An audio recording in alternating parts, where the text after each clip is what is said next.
You ever have one of those moments where your entire life changes, but you don't even realize it until it's already too late to stop it? That was me, just 1 month into my marriage, thinking we were starting forever, and instead, I found myself watching everything burn right in front of me, and the craziest part. I didn't even see the match get lit.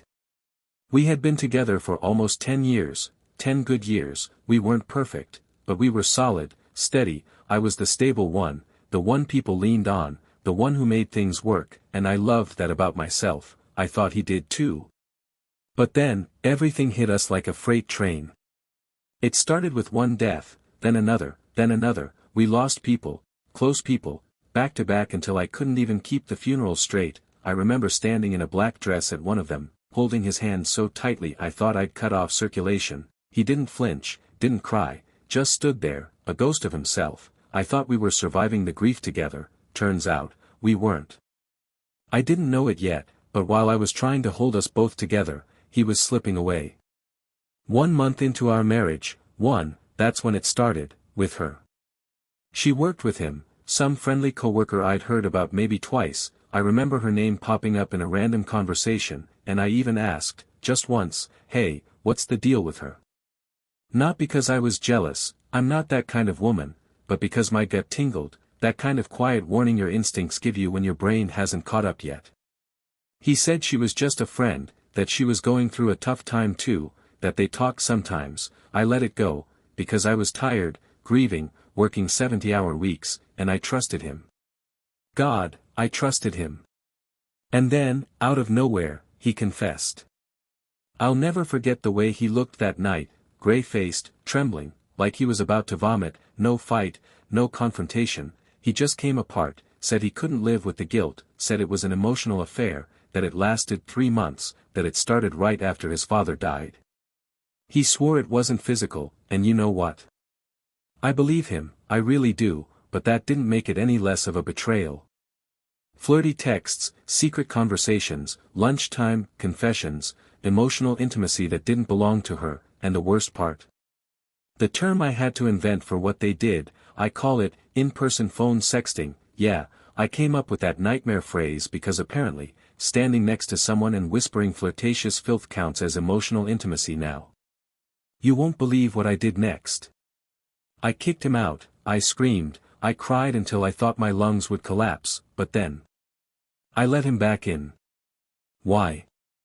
Because he's on the lease, because I was overwhelmed, because I didn't want to admit that this person I'd just married, this man I'd spent 10 years with, had chosen someone else the second life got hard. He was sorry, genuinely sorry. He quit his job, found a therapist, gave me access to every password, every account, every location ping. He's been trying, desperate, even, but none of it matters. Because I'm still bleeding. And here's where it gets worse, because I couldn't stop thinking about her. She knew he was married, he wasn't hiding me, he was, my wife and I, in every sentence, and still, she went for it, like I was just some vague background character in her movie. I obsessed, I spiraled, I started imagining her face, her voice, what she wore, how she smiled when he texted her. I couldn't take it anymore. So, I hired a private investigator. Yeah, I went full noir movie breakdown. I wanted answers, I wanted details, I wanted a face to go with my rage, and when I found her. You won't believe what happened next. I thought that maybe, just maybe, if I could see her, I'd finally be able to let go. That's what I told myself when I wired the deposit to the private investigator. I told myself it was for closure, that I needed facts to stop the fantasy, that I was taking control of my pain, but if I'm being honest, it was revenge, emotional, silent, burning revenge. Because when someone invades your life, steals the version of your partner that you thought was only yours, you start to lose your grip on reality, you stop sleeping, you stop eating, and your thoughts loop on repeat. What did he say to her? What did she do that I didn't? Did she laugh at my name? Did she ask if he loved me while she was planning to replace me? I had to know who this woman was, so I paid someone to find out. The PI sent me everything, her full name, her address, socials, work history, a picture of her at a grocery store, looking like nothing more than a regular, average woman shopping for almond milk and overpriced berries. that's what broke me the most. She looked normal, not some sultry temptress, not some threat you'd spot across a room and think, oh, here comes trouble. She looked like the woman you'd casually chat with at the gym or bump carts with at Trader Joe's. And yet, she nearly destroyed my life. I stared at that picture for hours. I zoomed in, studied every detail. Her hair was longer than mine, she wore chunky sneakers, her nails were chipped, and all I could think was, that's her. That's who he risked everything for. And then came the rage. You won't believe what I did next, because this wasn't just obsession anymore, it was personal. I started sending her things, nothing illegal, just messages, nasty, passive-aggressive packages, a copy of a book titled, How to Respect Other People's Marriages, a candle labeled, Homewrecker's Regret, a shirt that read, Side Chick Energy, Return to Sender, all anonymously. Of course, I told myself it was justice, told myself if she felt even a fraction of what I felt, maybe I could breathe again. But I couldn't, the air never came back. And while I was lashing out at her in secret, my husband was falling apart in full view. He was already fragile, grieving, guilty, drowning in his own shame, and every time I snapped at him, every time I reminded him what he'd done, he collapsed a little more. He started shaking during arguments, he'd cry, full body cry, every time I mentioned her. He told me he was scared, scared I'd leave him, scared he'd never get me back, scared he was a monster. I wanted to scream you should be, but all I could do was stare at him and feel, nothing. I felt numb, detached, like someone had yanked the wires that connected me to my own emotions. I used to be full of fire, quick with jokes, always ready to step in, the person everyone turned to in a crisis, but now I was cold, robotic, performing my life on autopilot with a frozen smile and a boiling pit of lava underneath. And that scared me more than anything. Because I was still showing up, still working, still being the strong one, while inside, I was bleeding out with no bandages, no backup, and no idea how much longer I could last. You won't believe how invisible I felt. Nobody knew what I was going through. I couldn't tell my coworkers. I'm the boss, the executive, the one with assistants and high heels and a calendar booked solid with power lunches. How do you sit in a boardroom and pitch strategy while your soul is screaming inside your chest? I told my dad, I thought maybe he'd be different, but all he said was, well, he didn't sleep with her, that's something, right? Like I should be grateful, like emotional betrayal was just a light version of infidelity I should be able to forgive by Tuesday. He brought up my mom, which made it worse. My mom cheated when I was little, wrecked our home, broke my dad's heart, and I never forgot the sound of the silence in our house afterward, and now here he was, basically telling me, this is normal, people survive this, why can't you? And as if that wasn't enough of a gut punch, his mother, the woman I had once leaned on like my own, told me I just needed to tell him what to do to fix it, as if healing was a checklist I was in charge of, as if I was the foreman of the recovery crew that was supposed to patch up the wreckage he caused. Everyone acted like I was the glue, like I was the instruction manual, like I was supposed to be the emotional atlas holding the whole relationship on my back while I slowly crumbled from the inside out. But here's the truth nobody wants to admit, strong people break too. Strong people bleed quietly while smiling in public. They collapse in their car after meetings and scream into their steering wheel because there's no one else to scream at. They sit in therapy and lie because if they tell the whole truth, they might not come back from it. I'm in therapy now. I hate therapy, always have, but I found someone I actually click with for the first time in my life. Still, I haven't told her the full story, not yet. She focuses on other trauma, family stuff, work pressure, identity burnout. I haven't told her about the PI, about the packages, about how I sometimes stare at walls for an hour just imagining what I would have done if I'd caught them in the act. I think I already know what she'll say, that I need to grieve, that I need to let go, that I need to reclaim myself. But how do you let go of betrayal that never asked permission to settle in your bones? How do you reclaim a life that still looks like yours on the outside but feels like a haunted house on the inside? And how do you stay the strong one when you're the only one in the room who's still bleeding? You ever feel like your soul is trying to escape your own body? Like it's clawing at the inside of your chest, desperate to get out, because whatever life you're living now can't possibly be the one you were meant for. That's where I live now, every single day.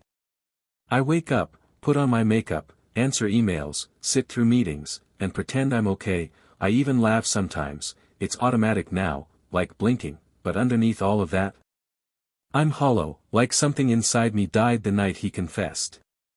And the worst part is, I still remember exactly how he said it.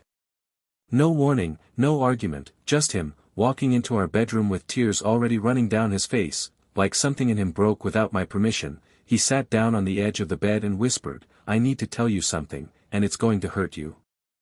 And oh, he was right about that. He hurt me in a way I didn't think was survivable. 3 months, that's how long it lasted, 3 entire months of her getting the best parts of him, his grief, his vulnerability, his attention, his late-night texts, my husband, and she got the version of him that was real, raw, honest. She got the part of him that I should have held while we mourned his father together. You won't believe what that kind of betrayal does to a woman who has always been the strong one.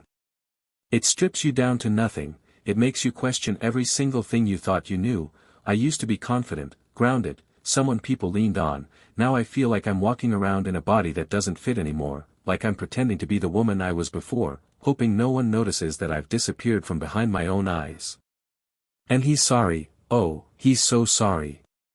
He's done everything he's supposed to do, quit the job, blocked her, gone to therapy, given me total access to his phone, his passwords, his location. He texts me photos throughout the day just to prove he's where he says he is, and I believe him, I do. That's what makes it worse.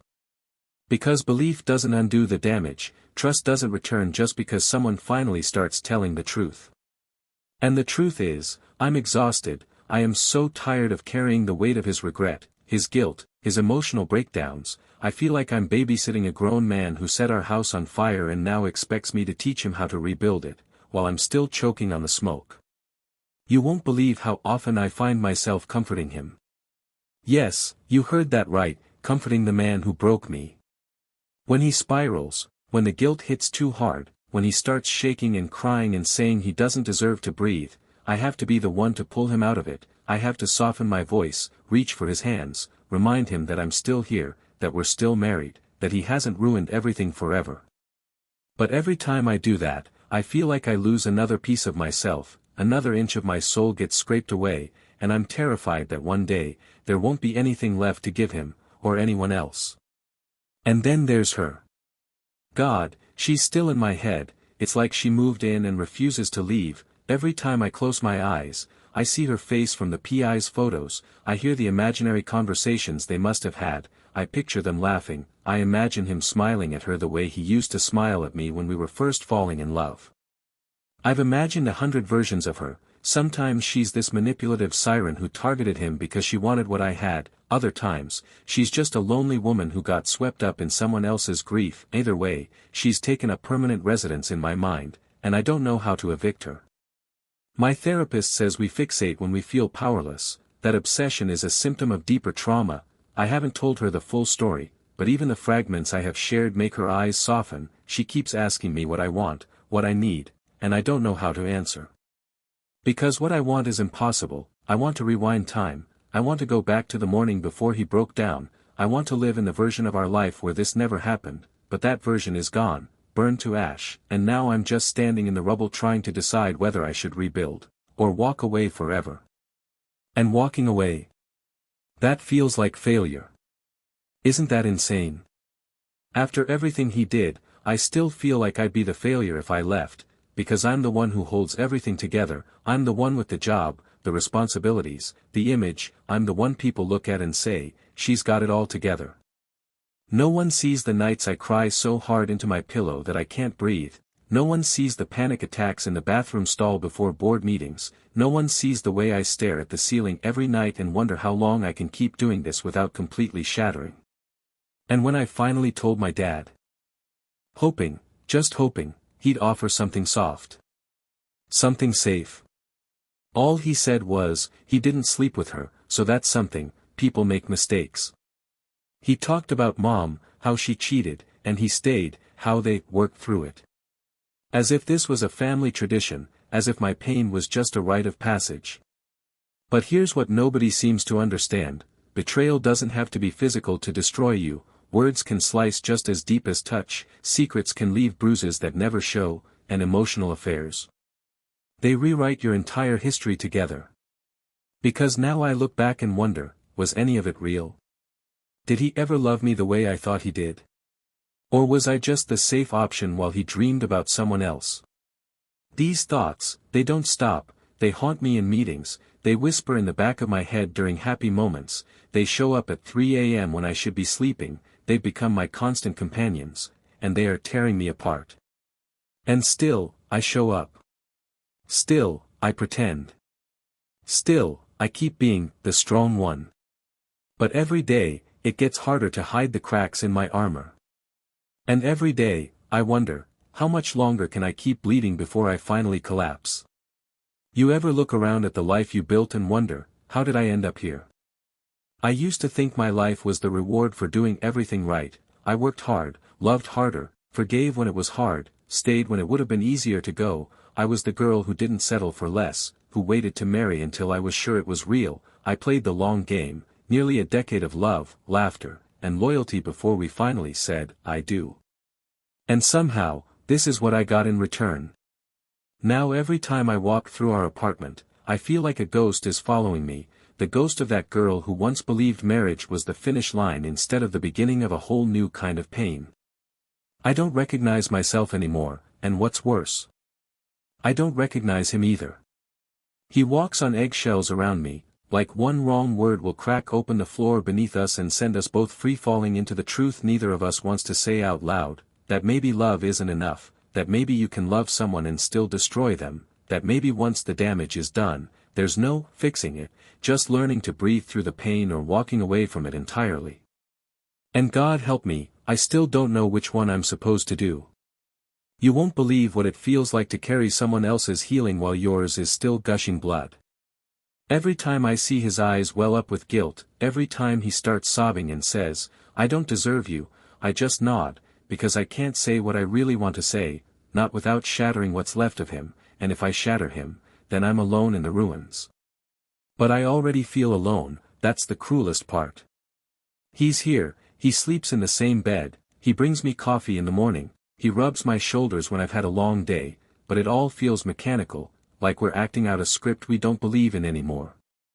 And yet I still crave his touch, I hate that I do, I hate that my body still wants the person who betrayed me emotionally in the most intimate way, I hate that I melt a little when he says, baby, in that soft, broken voice, and I hate myself for wondering if that woman ever got to hear him say it too. It's twisted, the whole thing, I feel like I'm living in a split reality, one where I'm this respected, polished executive with her life together, and one where I'm unraveling in secret, obsessed with a stranger I've never even spoken to, addicted to pain like it's the only thing that makes me feel real anymore. You won't believe the things I've done to try to feel something again. I sent her packages, not threats, nothing illegal, but enough to let her know I exist, that I see her, that I'm not some forgotten footnote in her fantasy, and I thought it would feel powerful, I thought it would scratch the itch. Instead, I just felt pathetic, small, like a woman drowning in dirty water, trying to throw punches under the surface. And I keep asking myself, why her? What did she give him that I couldn't? The truth? She didn't have to carry his grief, she got the raw version of him without the weight, she didn't have to fix him, she just had to witness him, and I think that's what he wanted more than anything, to be seen by someone who didn't already have a lifetime of expectations and shared memories tied to his grief. But where does that leave me? I'm not just his wife, I'm the one who buried my own mother, I'm the one who sat next to him at his dad's funeral while everyone else whispered about how strong we were as a couple, I'm the one who took the pain and still showed up at work 2 days later because if I didn't, nobody else was going to keep the business running. I didn't get to collapse, I didn't get to go numb, I had to keep moving while everything inside me was screaming. And now, I don't know how to stop, I don't know how to slow down and deal with what's underneath the mask, because if I take it off, if I let the real me show, I'm not sure there's anything left anyone would want to see. I finally told my therapist a version of the truth last week, not the whole thing, still too raw, but enough for her to pause and just look at me for a long moment, then she said something I haven't stopped thinking about since. You don't have to earn your right to fall apart. And it broke me, because I've spent my whole life thinking that's exactly what I did have to do, that I only got to rest when the work was done, that I only got to cry when everyone else had been comforted, that strength meant never letting anyone see me bleed. But I am bleeding, constantly, quietly, internally. And I can't keep pretending I'm not. You won't believe how many nights I've sat on our bathroom floor with the shower running, just so he wouldn't hear me cry. I bite my hand to muffle the sound, I rock back and forth like a child because something inside me is stuck in a loop of grief I can't escape. And all the while, I keep wondering, if the person who was supposed to be your safest place becomes the reason you don't feel safe anymore, can you ever really come back from that?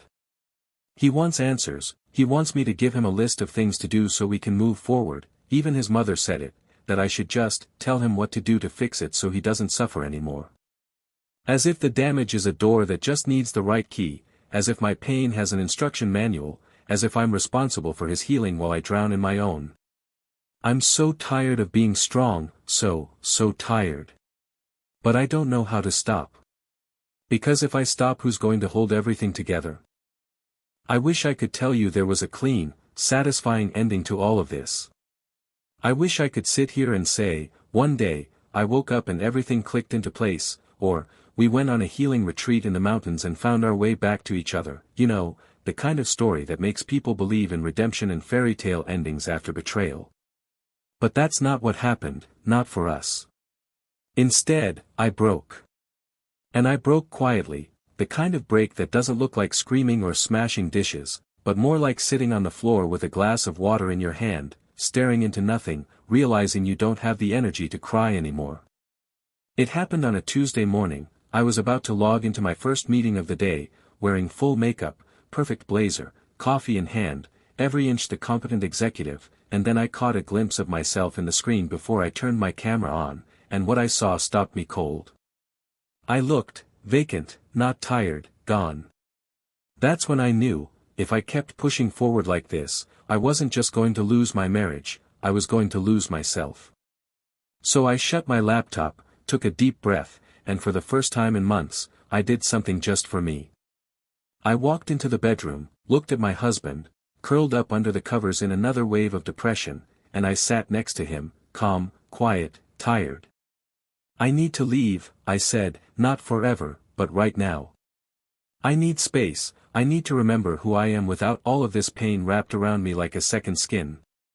He started crying, hard, the way he does when he thinks I'm slipping away, but I didn't reach for him, I didn't soothe him this time, I just sat there and let him feel it. Because I've spent months holding his grief in one hand and mine in the other, and I have nothing left to carry.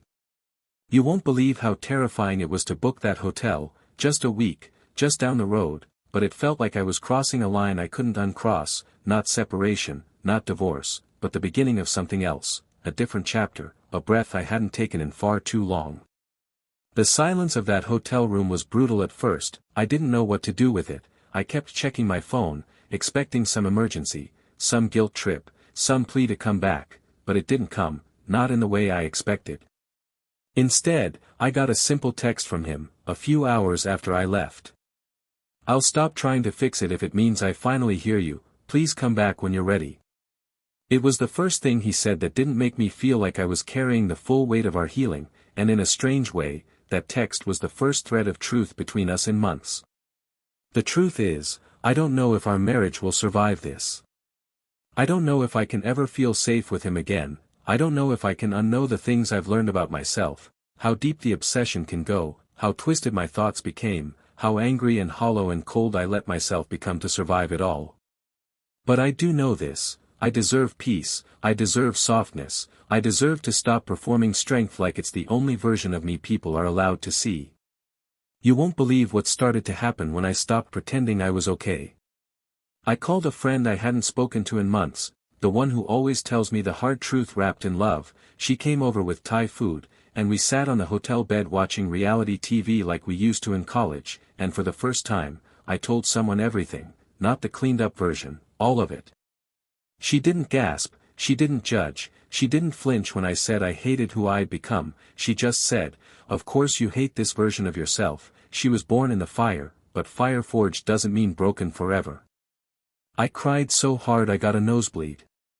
That night, I emailed my therapist the full story, all of it, the PI, the packages, the way I fantasized about confronting the other woman in the parking lot. I told her everything because I needed one place where I could stop hiding. And the next day, for the first time, I showed up to therapy without the mask. It wasn't pretty, it wasn't linear, but it was real. My husband and I are still talking, still going to counseling, separately and together, but it's different now. I'm not doing it to save the marriage, I'm doing it to save myself. If we make it, we make it. If we don't, I know now I'll be okay. You won't believe how freeing that is, to finally understand that staying strong doesn't mean staying silent, that choosing yourself isn't selfish, that walking away for a while can be the most loving thing you ever do for both of you. I still have days where I spiral, I still check her social media sometimes, I still hear echoes of their conversations in the back of my mind, but those echoes are getting fainter, softer, easier to ignore. I'm healing, not quickly, not cleanly, but I am. And if you're in this place too, if you're the one who's bleeding while everyone expects you to be the strong one, I want you to know this. You are allowed to fall apart, you are allowed to feel rage, sorrow, numbness, obsession, grief, you're allowed to not have it all figured out, and you're allowed to choose yourself, even if that means stepping away from what everyone else thinks you should be fighting for. Letting go isn't the same as giving up. Sometimes, it's the bravest thing you'll ever do.